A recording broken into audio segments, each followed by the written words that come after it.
Assalamualaikum warahmatullahi wabarakatuh. Salam sejahtera untuk kita semuanya. Perkenalkan, nama saya adalah Wawan Hafid Syaifuddin. Saya adalah salah satu dosen di program Studi Sarjana Sains Aktuaria, Departemen Aktuaria, Fakultas Sains dan Analitika Data, Institut Teknologi 10 November, Surabaya. Video ini dibuat dengan tujuan untuk memenuhi salah satu persyaratan sertifikasi dosen tahun 2025, yaitu pernyataan diri dosen dalam unjuk kerja Tridharma Perguruan Tinggi atau disingkat dengan PDD UKT PT, khususnya pada bidang pengajaran. Pada video kali ini, saya akan menjelaskan salah satu mata kuliah yang saya ampu, yaitu mata kuliah Matematika Finansial, dengan menggunakan metode DIA, yaitu Delivery, Interaction, and Assessment. Adapun pokok bahasan yang akan saya sampaikan pada video kali ini meliputi deskripsi mata kuliah, capaian pembelajaran lulusan atau CPL, capaian pembelajaran mata kuliah atau CPMK, pokok pembahasan mata kuliah, referensi yang digunakan pada mata kuliah ini, sistem pembelajaran dan metode pembelajaran, durasi pembelajaran, serta evaluasi pembelajaran dan sistem penilaian mata kuliah. Mata kuliah Matematika Finansial memiliki kode mata kuliah SA234306 pada kurikulum terbaru yang digunakan oleh Departemen Aktuaria sejak tahun 2023. Sebelumnya, mata kuliah ini memiliki kode KA184301 di kurikulum tahun 2018 hingga tahun 2023. Mata kuliah ini merupakan mata kuliah wajib bagi seluruh mahasiswa di Prodi Sains Aktuaria pada semester 3. Tujuan mempelajari mata kuliah Matematika Finansial adalah diharapkan para peserta didik mampu memahami dan menerapkan atau memperhitungkan berbagai jenis suku bunga, nilai saat ini, nilai masa mendatang, serta anuitas tertentu dan anuitas umum.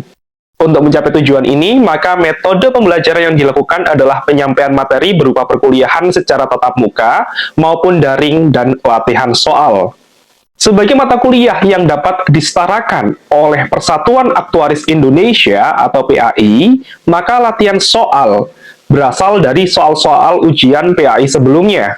Dengan demikian, setiap mahasiswa diharapkan untuk terlatih menghadapi berbagai kasus berdasarkan konsep yang sudah dipelajari di dalam kelas. Capaian pembelajaran lulusan yang dibebankan pada mata kuliah Matematika Finansial adalah CPL 3, CPL 6, CPL 7, dan CPL 8.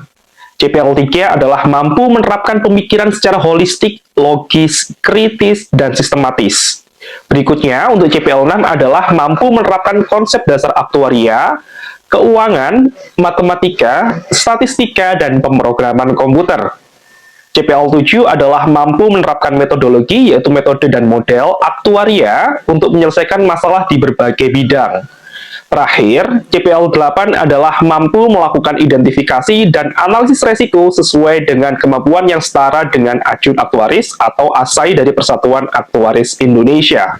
Di dalam mata kuliah Matematika Finansial ini, mahasiswa diharapkan mampu menguasai 8 aspek capaian pembelajaran mata kuliah yang meliputi: yang pertama adalah menjelaskan penggunaan konsep time value of money berdasarkan model suku bunga biasa, suku bunga majemuk, force of interest, dan tingkat diskonto. CPMK yang kedua adalah menganalisis tingkat pengembalian modal, termasuk diantaranya adalah net present value atau NPV, tingkat pengembalian modal internal atau IRR, dollar weighted rate of return, dan time weighted rate of return.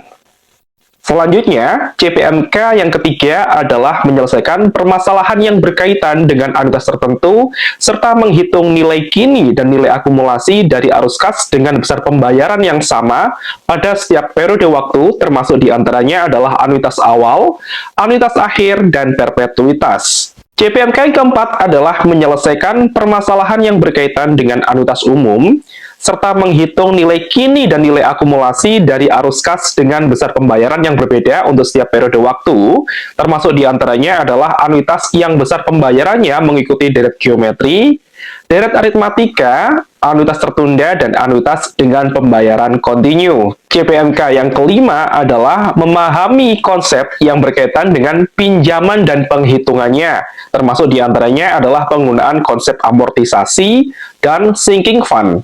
Selanjutnya, CPMK yang keenam adalah memahami metode penentuan harga obligasi dan istilah yang berkaitan dengan obligasi. CPMK yang ketujuh adalah mengidentifikasi faktor-faktor utama yang mempengaruhi struktur jangka waktu suku bunga, serta memahami penggunaan forward rate dan spot rate. Terakhir, CPMK yang ke-8 adalah menentukan durasi, meliputi durasi Macaulay dan durasi termodifikasi, konveksitas, serta penggunaannya dalam mengestimasi sensitivitas dari nilai serangkaian arus kas terhadap perubahan suku bunga. Sesuai dengan 8 capaian pembelajaran mata kuliah, maka terdapat 8 pokok bahasan utama di dalam mata kuliah matematika finansial yang meliputi yang pertama adalah pemodelan tingkat suku bunga, yaitu tingkat suku bunga sederhana, tingkat suku bunga majemuk, nilai mendatang, nilai sekarang, suku bunga efektif, diskonto, dan suku bunga nominal. Pembahasan yang kedua adalah mengenai tingkat pengembalian modal meliputi net present value, internal rate of return, dollar weighted yield rate, dan time weighted yield rate. Selanjutnya, pokok pembahasan yang ketiga adalah anuitas tertentu meliputi anuitas awal, anuitas akhir, nilai sekarang, nilai mendatang, anuitas dalam M kali setahun. Keempat adalah materi mengenai anuitas umum, yaitu anuitas meningkat ataupun menurun mengikuti deret geometri, deret aritmatika, anuitas kontinu, dan perpetuitas. Berikutnya, pokok pembahasan yang kelima adalah amortisasi dan cadangan lunasan hutang atau sering disebut dengan sinking fund. Materi keenam adalah model penghitungan harga obligasi. Pokok pembahasan ketujuh adalah mengenai struktur jangka waktu suku bunga. Dan yang terakhir adalah sensitivitas tingkat suku bunga yang meliputi durasi, konveksitas, dan imunisasi. Sebagai referensi utama dari mata kuliah Matematika Finansial, kami menggunakan 2 buku, yaitu buku Matematika Finansial dengan software R, dengan penulisnya adalah saya sendiri, yaitu Wawan Hafid Syaifuddin, dan buku Mathematical Interest Theory karya Daniel Faller. Untuk sistem pembelajaran, dilakukan pembelajaran 2 arah yang mengutamakan peran dan keaktifan mahasiswa dalam proses pembelajaran. Berikutnya, untuk metode pembelajaran, digunakan 2 jenis metode. Metode yang pertama adalah metode sinkronus melalui tatap muka di dalam kelas secara langsung maupun melalui Zoom meeting. Aktivitas pembelajaran yang dilakukan diantaranya adalah ceramah interaktif, diskusi, maupun melalui latihan soal. Metode yang kedua yang kami gunakan adalah metode asinkronus melalui Learning Management System My ITS Classroom yang dapat diakses oleh masing-masing mahasiswa melalui akun My ITS Classroom.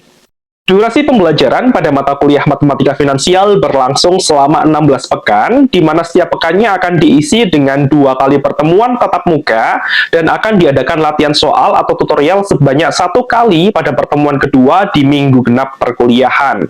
16 pekan tersebut dibagi menjadi 7 pekan sebelum ITS dan diikuti oleh 1 kuis, lalu kemudian 1 pekan untuk ITS atau evaluasi tengah semester, 6 pekan sebelum EAS yang diikuti oleh 1 kuis, dan 2 pekan untuk EAS atau evaluasi akhir semester. Di antara kuis dan evaluasi tersebut, mahasiswa juga akan diberikan tugas perkuliahan masing-masing sebanyak 3 tugas pada tengah semester pertama dan 3 tugas pada tengah semester yang kedua. Evaluasi pembelajaran pada mata kuliah Matematika Finansial meliputi kuis 1 dengan bobot sebesar 15%, kuis 2 dengan bobot sebesar 15% juga, evaluasi tengah semester dengan bobot 25%, evaluasi akhir semester dengan bobot 25%, serta tugas mandiri sebanyak 6 kali dengan total bobot adalah sebesar 20%.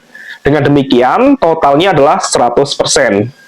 Demikian informasi yang dapat saya sampaikan mengenai mata kuliah Matematika Finansial untuk mahasiswa program studi sarjana Sains Aktuaria, Departemen Aktuaria Fakultas Sains dan Analitika Data, Institut Teknologi 10 November Surabaya. Selanjutnya, Anda dapat menyaksikan video cuplikan proses pembelajaran yang saya laksanakan secara sinkronus atau tatap muka melalui Zoom Meeting. Selamat menyaksikan. Assalamualaikum warahmatullahi wabarakatuh. Selamat pagi rekan-rekan semuanya. Selamat datang di mata kuliah Matematika Finansial. Jadi pada materi pertama di perkuliahan ini, seperti yang telah saya jelaskan sebelumnya, kita akan membahas mengenai teori suku bunga. Oke, jadi ini saya coba untuk share screen terlebih dahulu materinya. Bisa lihat ya? Oke, siap. Jadi ini adalah merupakan pembahasan pertama di bab pertama. Jadi bab pertama yang akan kita bahas adalah mengenai teori suku bunga. Kalau kita berbicara mengenai CPMK yang telah saya jelaskan sebelumnya, jadi materi ini sebenarnya adalah untuk memenuhi CPMK yang pertama, yaitu agar teman-teman di sini mampu menjelaskan penggunaan time value of money berdasarkan model suku bunga biasa, suku bunga majemuk, force of interest, dan tingkat diskonto. Dan untuk pokok pembahasannya, jadi di sini totalnya ada 8, jadi menyesuaikan dengan 8 CPMK yang sudah ada, dan tentu saja pokok pembahasan yang pertama di bab ini adalah mengenai pemodelan tingkat suku bunga yang sudah saya singgung sebelumnya, khususnya mengenai tingkat suku bunga sederhana, majemuk, kita juga nanti akan menghitung nilai masa mendatang, nilai sekarang dari serangkaian arus kas ya, lalu definisi mengenai suku bunga efektif, diskonto, dan suku bunga nominal. Nah, ini adalah pembahasan kita. Yang pertama adalah mengenai definisi bunga, atau kita sebut bahasa Inggrisnya itu adalah interest. Interest ya, suku bunga ya. Terus berikutnya adalah kenapa sih kok harus ada suku bunga, dan asumsi apa yang kita gunakan pada suku bunga ini pada pemodelan matematikanya, serta fungsi akumulasi atau accumulated function.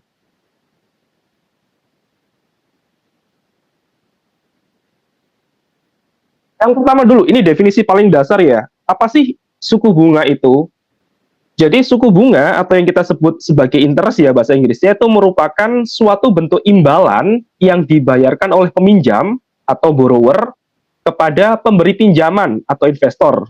Bahasa Inggrisnya adalah lender ya, lender atau investor sebagai akibat dari penggunaan modal.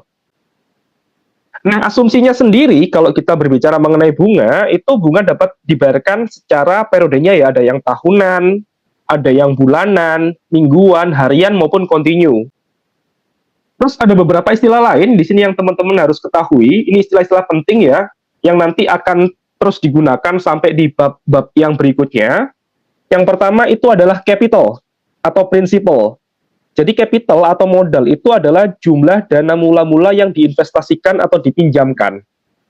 Jadi balik ke contoh tadi, misalkan Mas Fadil kasih saya uang 10 juta buat modal, misalkan modal kerja gitu kan ya. Nah, 10 juta ini sebagai modalnya atau pokok pinjamannya, disebut sebagai capital atau principal. Kalau saya balikin 10,5 juta, maka 500 ribunya ini disebut sebagai bunganya atau interestnya. Dan total uang yang dibayarkan kembali adalah sejumlah modal ditambah dengan bunga. Jadi tadi yang balik ke contohnya, total yang dibalikin ke Mas Fadil adalah 10,5 juta. Udah include modal awal dan juga bunganya. Nah, terus ini ada beberapa persyaratan ya yang harus disepakati oleh peminjam dan pemberi pinjaman ketika transaksi pinjaman terjadi. Jadi kalau misalkan teman-teman di sini mau pinjam entah ke bank, entah ke institusi yang lainnya, atau ke orang lain, harusnya itu ada beberapa hal atau persyaratan ini yang harus dipenuhi. Yang pertama itu harus jelas berapa sih jumlah modal atau pokok pinjamannya. Lalu yang kedua adalah harus jelas berapa lama periode pengembalian pinjamannya. Dan yang terakhir adalah harus jelas berapa sih besar bunga yang harus dibayarkan kembali dari peminjam kepada pemberi pinjaman. Kita lanjut ke yang berikutnya. Nah, ini saya tanya teman-teman, di sini ada gambarnya nih, logam mulia emas. Kira-kira kalau kalian lihat emas ini, apa sih yang kalian ketahui atau apa yang ada di pikiran kalian kalau melihat emas kayak gini nih? Ada ide nggak? Yes. Mas Wadil, silakan Mas Wadil. Kalau menurut saya itu harga emas itu relatif selalu naik Pak dalam jangka panjang. Oke, harganya selalu relatif naik dalam jangka panjang ya. Ada yang lain? Mungkin idenya bagus banget Mas Wadil, terima kasih atas statementnya. Yang lain mungkin ada ide? Mbak Atika silakan. Kalau menurut saya emas itu bagus untuk investasi, Pak. Bagus untuk investasi ya. Jadi berkaitan dengan statementnya Mas Fadil tadi, karena kita ingin jangka waktu panjang, ini merupakan aset investasi yang bagus. Terima kasih ya Mbak Atika. Ada lagi yang lain teman-teman di sini? Kira-kira apa yang di pikiran kalian kalau tahu emas ini? Ada Izin yang menjawab investasi Pak. emas nggak? Iya silakan Mas Alvan. Ya, yang saya tahu emas merupakan safe haven, jadi ketika investor berada dalam kondisi ekonomi kurang bagus, emas jadi pilihan gitu Pak. Oke, aset yang safe haven ya, ya bagus banget idenya. Oke, terima kasih Mas Alvan. Ya, Mbak Vita silakan. Kalau menurut saya emas itu dapat digunakan untuk melindungi aset yang kita miliki, Pak. Oke, melindungi aset yang kita miliki, atau kalau bahasa Inggrisnya buat hedging gitu Mbak ya, untuk hedging. Oke. Terima kasih teman-teman. Bagus-bagus idenya semuanya. Jadi jawabannya benar semuanya, bahwasanya emas itu merupakan aset yang bagus untuk jangka panjang. Kalau misalkan teman-teman ingin berinvestasi, itu mungkin berinvestasi di emas. Terus aset yang safe haven ya, bisa buat hedging juga. Nah, ini ada kaitannya dengan yang saya bahas di sini. Kenapa sih kok harus ada bunga gitu kan ya? Saya jelasin dulu, nanti saya kembali lagi ke pembahasan mengenai emas. Kenapa sih kok harus ada bunga? Jadi uang itu memiliki nilai waktu atau time value of money yang menyatakan bahwa nilai uang sekarang itu akan lebih berharga daripada nilai uang di masa mendatang. Ya, jadi konsep ini mengacu pada perbedaan nilai uang yang disebabkan karena perbedaan waktu. Contohnya seperti ini. Contohnya adalah kalau teman-teman ngitung uang 200.000 yang diterima saat ini pasti akan lebih bernilai atau lebih tinggi dibandingkan dengan uang 200.000 yang diterima 5 tahun mendatang. Jadi ini artinya uang itu selalu tergerus nilainya di sana karena ada faktor seperti inflasi, terus ada gejolak politik dan lain sebagainya. Nah, apa kaitannya dengan bunga? Jadi bayangkan teman-teman punya uang, let's say katakanlah ya 10 juta rupiah. Lalu teman-teman dikasih 2 buah pilihan nih. Pilihannya adalah teman-teman menginvestasikan uang 10 juta rupiah ini ke dalam instrumen investasi, contohnya emas, atau ngasih ke orang lain dalam bentuk pinjaman. Kalau teman-teman misalkan diinvestasikan ke dalam emas, 10 juta ini dalam jangka waktu panjang ya, misalkan 5 tahun, bisa jadi menjadi 15 juta. Ada return sebesar 50% di sana. Atau mungkin kalau di rata-rata 10% lah per tahunnya, kayak gitu ya. Sedangkan kalau teman-teman ngasih pinjaman ke orang lain, dan seandainya nggak ada bunga di sana, ngasihnya cuma-cuma, udah kamu pinjam aja deh, kamu pinjam uang ini, nanti balikin 5 tahun lagi, nggak usah pakai bunga, nggak pakai apa-apa. Kira-kira teman-teman mau nggak kayak gitu? Ya, jadi nggak semua orang gitu kan ya, mau ngasih pinjaman, tapi nggak ada pengembalian, nggak ada imbal hasil di sana. Nah, oleh karena itu di sini harus ada bunganya gitu loh. Kenapa kok harus ada bunga? Karena kalau teman-teman ngasih pinjaman itu ada resiko kan di sana ya. Resiko bahwasanya uang itu nggak balik. Oke, sampai sini ada pertanyaan? Ya, Mas Gede Nyoman, silakan Mas. Baik, terima kasih kesempatannya Pak. Saya izin bertanya, tadi kan sempat dibilang juga harga emas itu sebenarnya kan nggak selalu naik ya Pak ya. Ada waktu-waktu di mana harga emas itu turun. Itu kenapa bisa seperti itu ya Pak? Baik, terima kasih Mas Gede Nyoman. Ini pertanyaan yang bagus sekali. Kalau tadi seperti disampaikan Mas Fadil ya, bahwasanya secara jangka panjang itu emas itu aset investasi yang bagus. Tadi juga disebut dia aset yang safe haven gitu kan ya. Kalau secara jangka panjang iya Mas, tapi secara jangka pendek kalau kita lihat ya pergerakan harga emas itu pasti ada fluktuasi. Kenapa seperti itu? Karena pada dasarnya setiap aset investasi itu ada hukum supply and demand ya. Jadi ada hukum permintaan dan penawaran. Kalau misalkan permintaan lagi tinggi tapi supply terbatas, pasti harga naik. Tapi kalau ada supply-nya atau penawarannya lebih banyak, sedangkan permintaannya dikit, itu pasti harga turun. Baik Pak, terima kasih penjelasannya. Sama-sama Mas. Teman-teman, boleh kita lanjut ya ini slide-nya? Ada pertanyaan yang lain? Dilanjut ya. Siap. Oke, kita lanjutkan ke slide yang berikutnya. Jadi di sini misalkan contohnya Pak Asep ya, Pak Asep ini pingin investasi nih, uangnya sebesar 10 juta rupiah di suatu rekening investasi. Nah, beliau dijanjikan mendapatkan bunga sebesar 5% per tahunnya.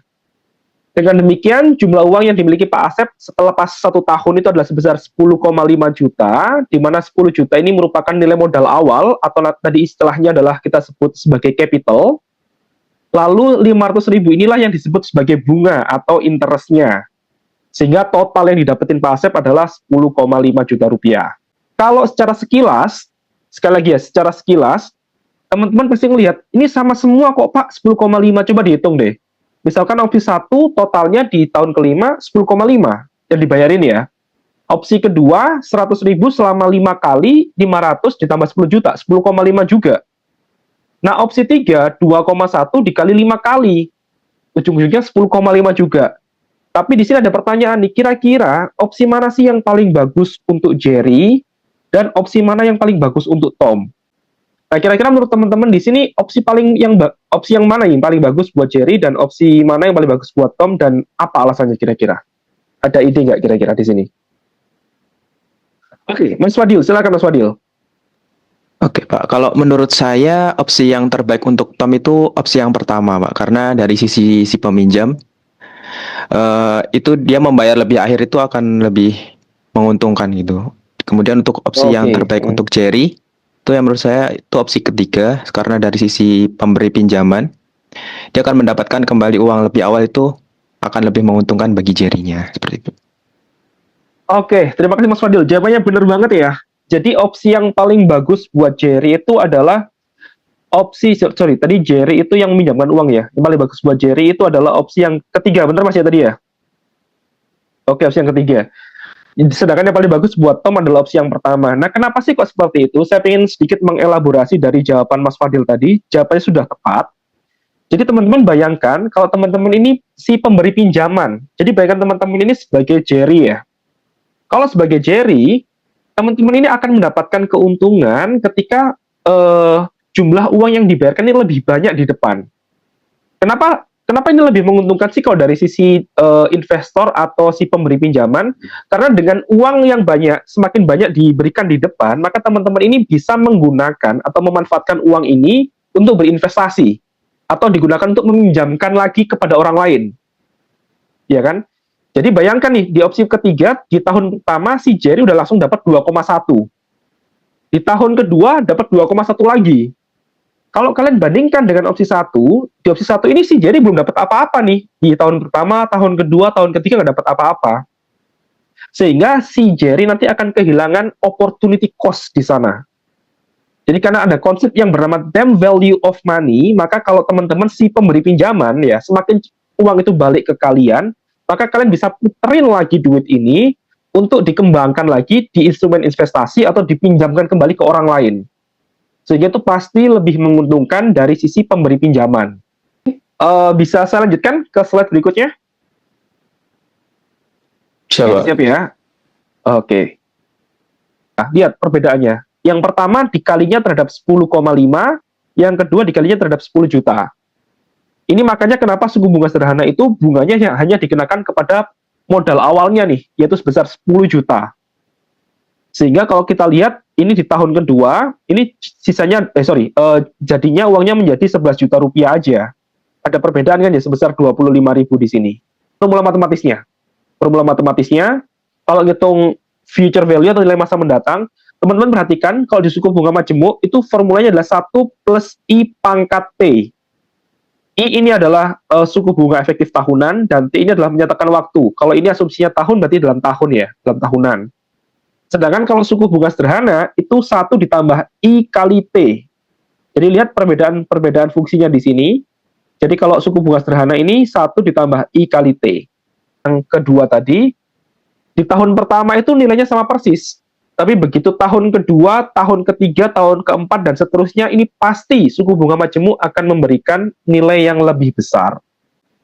Sampai sini ada pertanyaan? Kalau belum, kita lanjutkan ke contoh dulu. Ke contoh. Contoh ini merepresentasikan pernyataan yang saya sampaikan tadi. Jadi tadi udah saya sampaikan kalau suku bunga majemuk itu atau compound interest itu secara jangka panjang relative value-nya pasti lebih besar dibandingkan suku bunga sederhana. Nah, dapat teman-teman perhatikan di sini ya. Di tahun ke-0 ini nilai sama persis karena ini baru starting point-nya, sama-sama persis nih. Di tahun ke-1 masih sama ya ternyata 1,1 di sini. Di tahun kedua baru kelihatan perbedaannya. Ternyata suku bunga majemuk lebih besar nih. Selisihnya adalah 0,01. Di tahun ketiga ternyata lebih besar lagi selisihnya, yaitu 0,031. Kalau kalian lanjutkan, nanti ini ya, dilanjutin terus, di tahun keempat, tahun kelima, tahun keenam, selisihnya akan semakin lebar. Jadi suku bunga majemuk ini pasti akan memberikan future value yang lebih besar dibandingkan dengan suku bunga sederhana. Hitunglah nilai masa mendatang 4 pada tahun ke-4,25. Jadi kalau kayak gini, teman-teman nggak perlu perhatikan yang 5 tahun, tapi ditanyainya adalah nilai masa mendatang pada tahun ke-4,25. Kira-kira berapa sih besar future value atau nilai masa mendatang dari investasi ini. Oke, saya berikan waktu sekitar mungkin berapa ya, 10 detik, 20 detik untuk coba menghitung. Nanti kalau udah ada yang bisa menghitung, silahkan raise hand ya.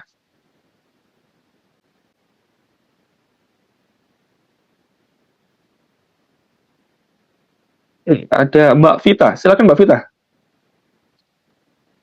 Baik, Pak. Untuk nilai future value-nya itu, kalau nggak salah itu apakah 71.250.000 ya, Pak?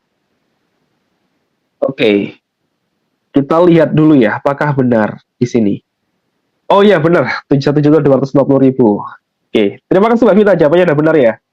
Di sini, ini I atau interest rate-nya adalah sebesar 0,1 atau 10%, lalu T-nya itu adalah 4,25. Jadi tinggal teman-teman kalikan aja.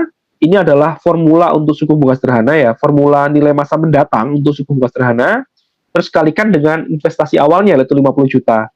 Sehingga hasilnya adalah 71.250.000.